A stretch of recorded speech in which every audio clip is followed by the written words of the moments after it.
Mungkin Anda pernah meminta tanda daripada Tuhan.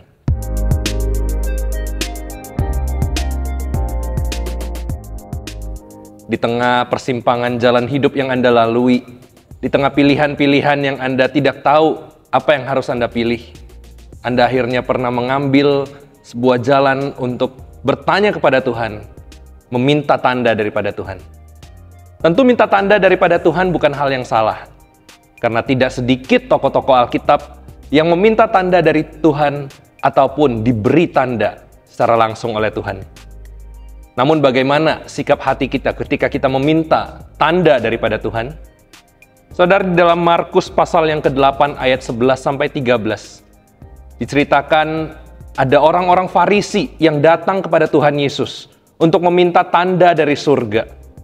Orang-orang Farisi ini datang bukan dengan niat untuk mengenal Tuhan ataupun untuk tahu siapa itu Tuhan, melainkan mereka ingin mencobai Tuhan.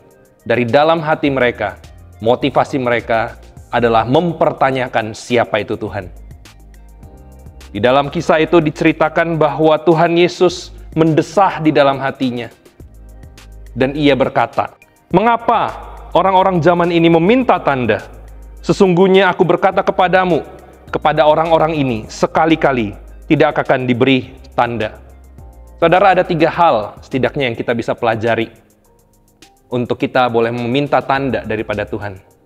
Yang pertama, apakah kita mengenal Tuhan kita, di mana Dia adalah Tuhan yang ajaib dan Tuhan yang esa. Tuhan yang baik dan Tuhan yang sudah memberikan dirinya untuk kita. Bukankah Dialah tanda yang paling ditunggu-tunggu, bahwa Dia adalah Allah yang datang menjadi manusia, yaitu Yesus Kristus Tuhan kita. Dialah tanda yang utama yang perlu untuk kita cari. Yang kedua, saudara, apakah tanda nantinya ketika kita mendapatkannya ataupun tidak, itu akan mengubah iman kita?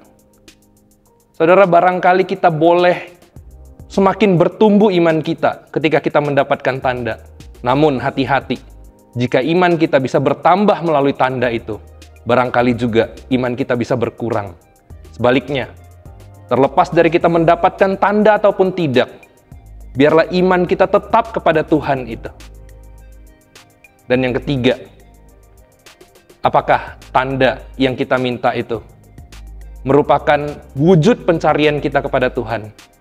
Atau sesungguhnya kita adalah orang-orang yang mencari Tuhan setiap waktu, bukan hanya ketika kita menghadapi pergumulan dan kesulitan.